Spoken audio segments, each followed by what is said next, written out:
And welcome back. Joining us right now is Richard McMullen, President of National Crime Stoppers, right here in the Capital, the National Capital Crime Stoppers. Nice to see you. Thank you. And we also have Gary Grant. I keep wanting to call you Cary Grant, but I'm sure you get that all the time, though, right? I've heard it a few times. Your whole life. And of course, the spokesperson, National Coalition Against Contraband Tobacco.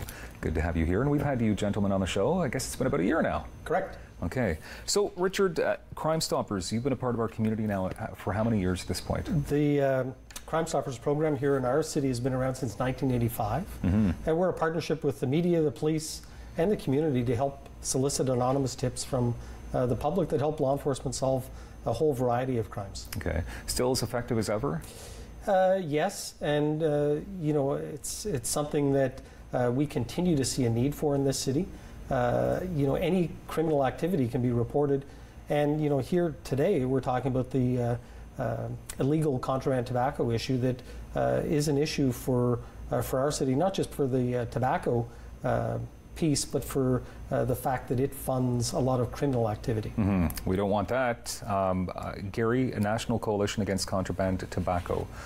You've been a part of this organization for how long now? I've been involved probably for 7 or 8 years now, and it's an organization that's basically the sole purpose is to raise public awareness about the negative impact that the contraband tobacco trade has in our communities, not just the money that the government treasuries are losing, which is really the taxpayers' money, but the fact that organized crime is so heavily involved, and they're you know, also using their distribution network to sell drugs, to sell weapons, even some human trafficking, and they sell to kids. We're trying to stop kids from smoking, but they can get access to a baggie of cigarettes that Richard could show you that for the cost of a movie ticket. Starts a whole generation of smokers, and it teaches kids it's okay to break the law. So we partner with people whenever we can to help raise the alarm bell in communities, because when organized crime becomes in a community, it's bad news for the community. Yeah. We're happy to partner with you know, the Ottawa Crime Stoppers. Okay, so Richard, how bad of a problem is this then? Because so you were on the show with me about a year back, and we spoke about this. Are things improving at all? Do you see improvements, or is it's still it's got to be a gigantic issue still? It's still an issue. You know, statistically, about 1 in 3 cigarettes are contraband. That's a significant amount. But as Gary points out, it's the illicit funding that criminal activity is flourishing because of that. Okay, and that's terrible. Bottom line. It is terrible, and so you know, we encourage the public to come forward with any information they have on this crime and any other crime, totally anonymously. It's something that's also eligible for a cash reward of up to $2,000. They never have to testify in court. Their anonymity is guaranteed by a Supreme Court ruling, and it's the right thing to do. Definitely the right thing to do. Gary, so now you've got a campaign going on?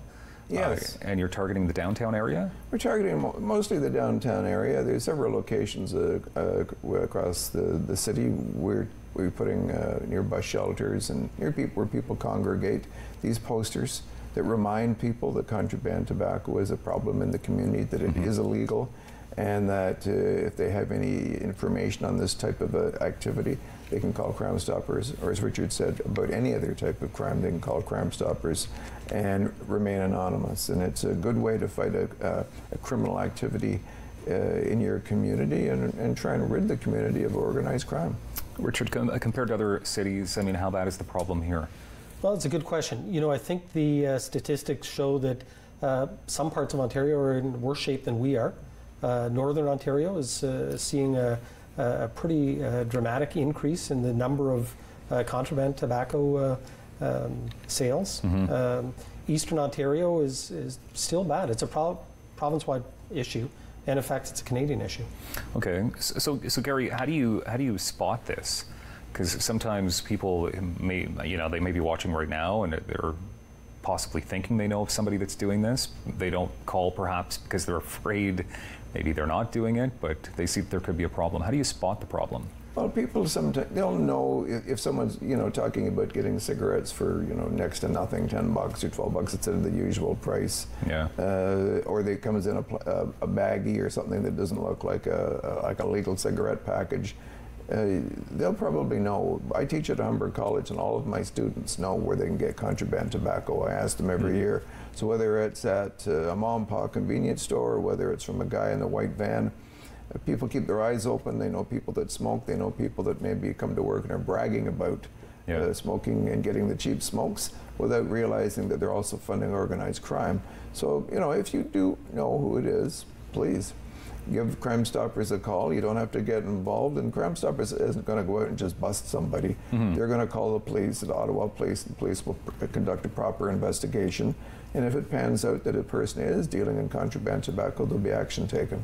All right, and the number one more time, Richard, to call Crime Stoppers? So it's an easy number. It's 1-800-222-TIPS, which is 222-8477, and it's a 24-hour service. You can also go online at crimestoppers.ca and submit a tip electronically, or text us a tip as well. Okay, so contraband cigarettes or just any illegal activity, you're the guy to call?